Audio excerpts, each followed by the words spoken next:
Students, welcome back. आज हम लोग NCERT class 12 part 2 Indian history का भक्ति सूफी ट्रेडिशन का पार्ट 5 करने वाले हैं। इससे पहले मैंने 4 और वीडियोस डाल दिया है। आज हम लोग जो एक्चुअली कवर करेंगे फ्रॉम पेज नंबर 149। तो इसमें मेनली हम लोग पढ़ने वाले सूफीज़म के बारे में। हमने भक्ति के बारे में ख़त्म कर लिया था।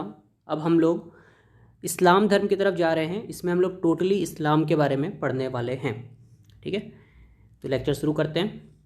पहला देखो ध्यान से, मैंने दिखाया है इसमें मैप। सऊदी अरेबिया का मैप दिख रहा होगा बीच में आपको। यहीं इसे बोलते हैं अरब कंट्रीज़। यहाँ पे और भी कंट्रीज़ हैं जैसे यमन, ओमान, कुवैत, बहरीन, ये सब। तो इधर से लोग इंडिया में वेस्टर्न कोस्ट की तरफ आके बसते थे। ठीक है, वेस्टर्न कोस्ट जैसा आपको दिख रहा है गुजरात की तरफ से, और हमारे महाराष्ट्र कर्नाटका वाले रीजन में इधर में लोग अरब के साइड से आकर के सेटल होते जाते थे। इन्हें बोला जाता है अरब मर्चेंट्स। मर्चेंट मतलब होते व्यापारी जो अरब से आते थे व्यापार करने के लिए इंडिया में। दूसरा देखो आप, सेंट्रल एशिया से जो उज्बेकिस्तान है, तुर्कमेनिस्तान है, किर्गिस्तान है और कजाकिस्तान है, यहाँ से जो इंडिया में लोग आते थे ये इंडिया के नॉर्थ वेस्टर्न पार्ट में बसते चले गए। नॉर्थ वेस्टर्न पार्ट, वही नॉर्थ वेस्टर्न पार्ट जो बाद में पाकिस्तान बन जाता है। ठीक है, एरो से मैंने इसमें दिखाया है। ध्यान से आप हर इमेज को ध्यान से देखो फोकस करके, तो ये आपके ब्रेन में बहुत दिनों तक रहेगा।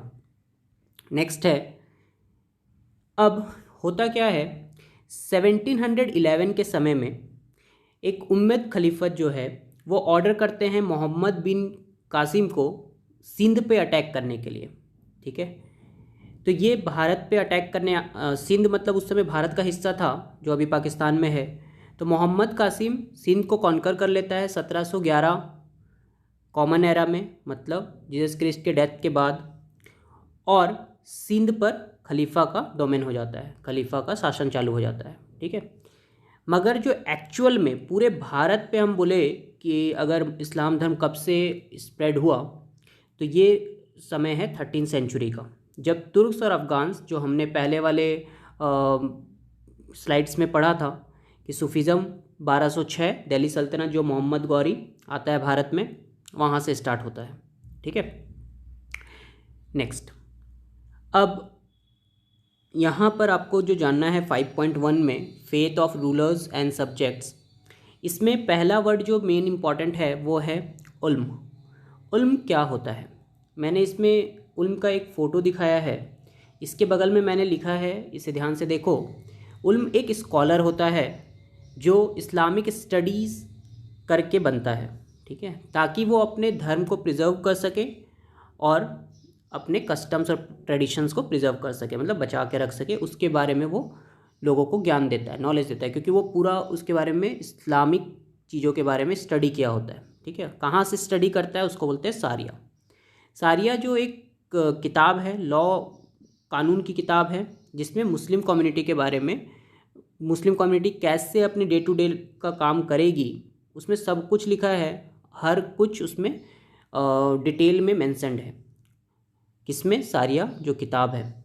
ठीक है, और सारिया जो बुक है वो 4 चीज़ों को मिला के बना है, कुरान, हदीस, क़ियास, इज्मा। और ये सब वर्ड क्या होता है और इनका क्या मतलब है, ये मैं नेक्स्ट स्लाइड में आपको समझाता हूँ।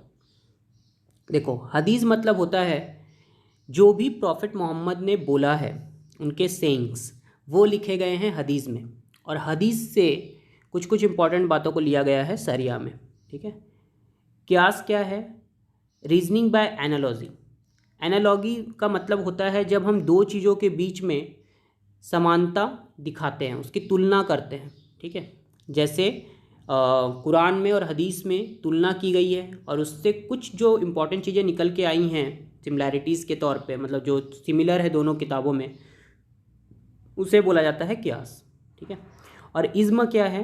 It is an Arabic term referring to the agreement of Islamic scholars on a point of Islamic law. कुछ जगह पर जहाँ पे डिसएग्रीमेंट होगा, वहाँ पे किसी मुद्दों को लेकर के साथ में सभी स्कॉलर्स बैठे होंगे, इस्लामिक स्कॉलर जिसे उल्मा बोला जाता है, वो सब बैठ कर के जिस एक कॉमन पॉइंट पे पहुँचे उसे बोला जाता है इज्मा। क्लियर है? नेक्स्ट है, उसी समय में भारत में सिर्फ इस्लाम धर्म नहीं था, और भी बहुत सारे अलग अलग तरह के धर्म के लोग थे भारत में। इन सब को प्रोटेक्ट करने के लिए एक नया वर्ड पिक्चर में आया जिसे बोलते हैं जिम्मी। ठीक है, जिम्मी का मतलब होता है प्रोटेक्टेड या फिर प्रोटेक्टर, जो प्रोटेक्ट करेगा। किसे प्रोटेक्ट करेगा? जो भारत में और भी अलग कम्युनिटी के लोग हैं, जिसे नॉन मुस्लिम बोल सकते हैं। तो नॉन मुस्लिम जो लोग हैं उन्हें प्रोटेक्ट करने के लिए एक नया वर्ड ईजाद किया गया जिसको जिम्मी बोलते हैं।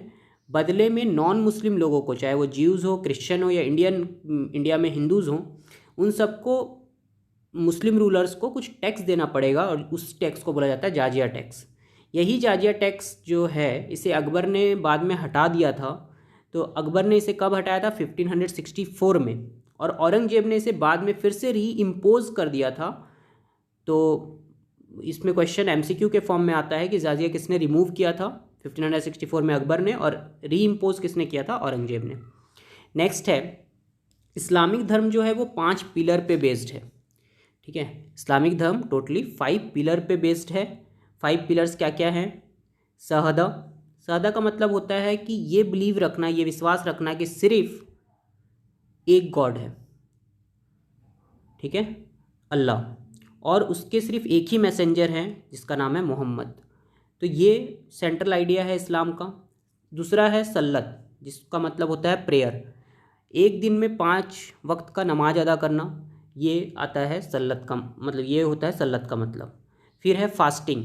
फास्टिंग आप सब जानते होंगे, 1 मंथ का फास्टिंग होता है, रमज़ान जिसे बोलते हैं इस्लाम धर्म में। तो ये हो गया 3rd पिलर। 4th पिलर है पिलग्रिमेज, मतलब हज। इस्लाम धर्म का हज कहाँ होता है? मक्का में। तो हज हो गया 4th pillar. And the 5th one is alms, मतलब जक़ात। और जक़ात का क्या मतलब होता है? मतलब दूसरे को जो अपने पास में एक्स्ट्रा है उसे देना, गिविंग अल्म्स।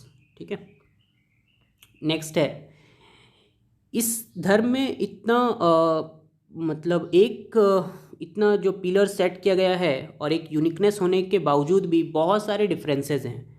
अलग अलग लोकल लेवल पे बहुत सारे धर्म के अंदर भी ग्रुप्स बढ़ गए हैं, जिसमें से कुछ है शिया सुन्नी, ये तो आपने बहुत सुना होगा। सुन्नी जो है वो मेजरिटी में है पूरे वर्ल्ड में। Majority of Islamic people are Sunni. 90% तक लोग सुन्नी हैं, ठीक है, और 10% शिया लोग हैं पूरे वर्ल्ड में। ठीक है, तो मैक्सिमम मुस्लिम्स आर सुन्नी। दूसरा है खोजाज। खोजाज एक अलग ग्रुप बन गया।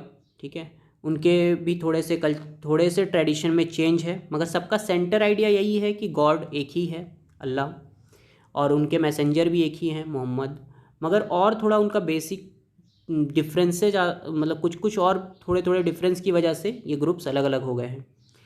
नेक्स्ट टॉपिक आप देख सकते हो, अरब मुस्लिम ट्रेडर्स जो थे, अरब से जो आने वाले थे, वो आकर के मालाबार कोस्ट में भी सेट होते गए। वेस्टर्न हमने पढ़ा था अभी थोड़ी देर पहले, और मालाबार कोस्ट में जो भी अरब ट्रेडर्स आए उन्होंने वहाँ का लोकल लैंग्वेज अपना लिया, मलयालम। ठीक है, मालाबार कोस्ट अगर आप इस मैप में देख पा रहे हो ध्यान से, तो यहाँ नीचे में है मालाबार कोस्ट, है ना। मालाबार प्लेन जो दिख रहा है केरला वाले साइड में, तो यही है मालाबार प्लेन। यहाँ पे ये बस तो गए, साथ ही साथ यहाँ का जो लोकल ट्रेडिशन था मैट्रिलिनी का और मैट्री लोकल का, ये भी इन्होंने अपना लिया। मैट्रिलिनी मतलब क्या होता है? कोई भी व्यक्ति जब अपने माँ के नाम से जाना जाए तो उसे बोलते हैं मैट्रिलिनी, मतलब मदर साइड से। जैसे जनरली अगर हम आपसे पूछे कि आप किसके बेटे हो या बेटी हो, तो आप अपने फादर का नाम बताते हो, मगर मैट्रिलिनी में क्या होता है कि आप अपने मदर का नाम बताते हो, और वो मदर भी अपने मदर से जानी जाती हैं। तो वो साइड से अगर कोई जाना जा रहा है मदर के साइड से, तो उसे बोलते हैं मैट्रिलिनी, और इसी का अपोजिट क्या हो जाएगा? पैट्रिलिनी। ठीक है, तो यहाँ पे केरला में मैट्रिलिनी चलता था, और अरब मुस्लिम ट्रेडर्स लोग ने भी ये अपना लिया। दूसरा है मैट्री लोकल रेसिडेंस। इस वर्ड का क्या मतलब होता है? जब औरत शादी के बाद अपने ही घर में रहें और उनका हस्बैंड और उनके बच्चे भी उनके साथ में ही उनके घर में रहे, मतलब मायके में ही रहे, तो उसे बोलते हैं मैट्री लोकल रेसिडेंस। ये कॉन्सेप्ट केरला में चलता है, और अरब मुस्लिम ट्रेडर्स भी इसे अपना लिए। नेक्स्ट आप देखो ध्यान से, मैंने इसमें क्या बताने का कोशिश किया है कि किस तरीके से सिमिलैरिटीज़ देखने को मिलता है इतने सारे वेरिएशंस होने के बावजूद भी। एक तो कॉमन है सभी मस्जिद में कि उनका डायरेक्शन जो है वो मक्का की तरफ होगा। ठीक है, मक्का क्या है? नीचे आप देख सकते हो, मक्का के अंदर में ये जो है ये काबा है। एक्चुअली में काबा का मतलब क्यूब शेप होता है और ये क्यूब शेप जो है ये है काबा। और मेहरब जो आप देख रहे हो बगल में, ये मस्जिद के अंदर में आपने शेप देखा होगा मेहरब, ठीक है। ये सेमी सर्कुलर होता है। सेमी सर्कुलर का मतलब क्या है? सर्कुलर होगा आधा, हाफ सर्कल। देखो आधा सर्कल के शेप में है ना, और ऊपर में आर्च निकला हुआ है, तो सेमी सर्कुलर होगा। और ये वॉल पे बना हुआ होता है, मस्जिद के दीवार पे बना हुआ होगा। एक साइड में किस डायरेक्शन में? हमेशा ये काबा के डायरेक्शन में होगा, ठीक है। और जब भी मुस्लिम प्रेयर करेंगे तो इसी की तरफ फेस करके प्रेयर करते हैं, नमाज पढ़ते हैं। नेक्स्ट है मिनबार। मिनबार देखो इस तरह का, बगल में जो मैंने फ़ोटो दिखाया है, इसके ऊपर चढ़ करके जो वहाँ का इमाम होता है, इमाम किसे बोलते हैं? जो प्रेयर करवाने वाला लीडर है, जो उस मस्जिद में प्रेयर करवा रहा है उसे बोलते हैं इमाम। तो इमाम उस पर चढ़ करके अगर कुछ उसे बोलना है खुतबा तो वो देता है, सरमोन्स, ठीक है। तो ये सब भी कॉमन है हर मस्जिद में, ठीक है। मतलब हर मस्जिद में जो डायरेक्शन होगा इन तीनों चीज़ों का वो सेम होगा। क्या क्या? 3 चीज़ का direction.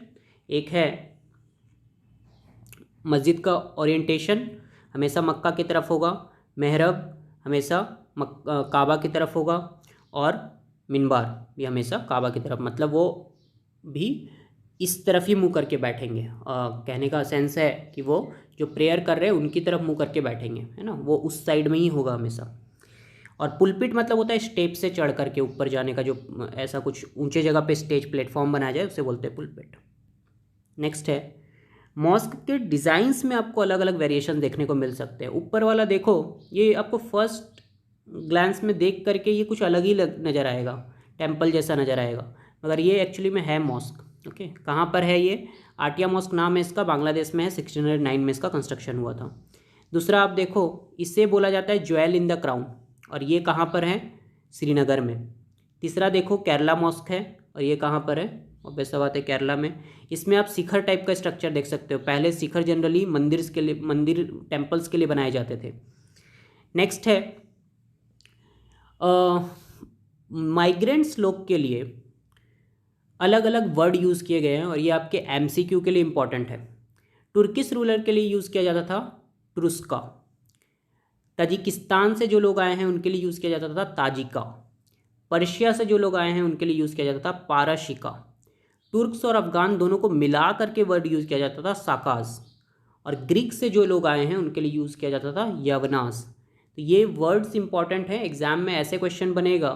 The people who came from Turks and Afghans were known as, 4 option दे दिया जाएगा, ताजिका, पराशिका, साकाज और यवनास। तो आपका सही आंसर होगा साकाज। इन सब के लिए हमारे संस्कृत किताबों में एक कॉमन वर्ड यूज़ किया गया है जिसका नाम है मलिच्च। तो मलिच्च जो वर्ड है वो एक्चुअली में ये इंडिकेट करता है कि ऐसे लोग जो कास्ट सोसाइटी को नहीं मानते, उनके नॉर्म्स को नहीं मानते, और दूसरी तरह की भाषा का प्रयोग करते हैं जो संस्कृत से नहीं बना है, तो ऐसे लोगों के लिए मलिच्च वर्ड संस्कृत बुक में यूज़ किया गया है। तो आज के लिए इतना ही, फिर अब हम कल नेक्स्ट वीडियो के साथ पार्ट 6 में मिलेंगे। Thank you.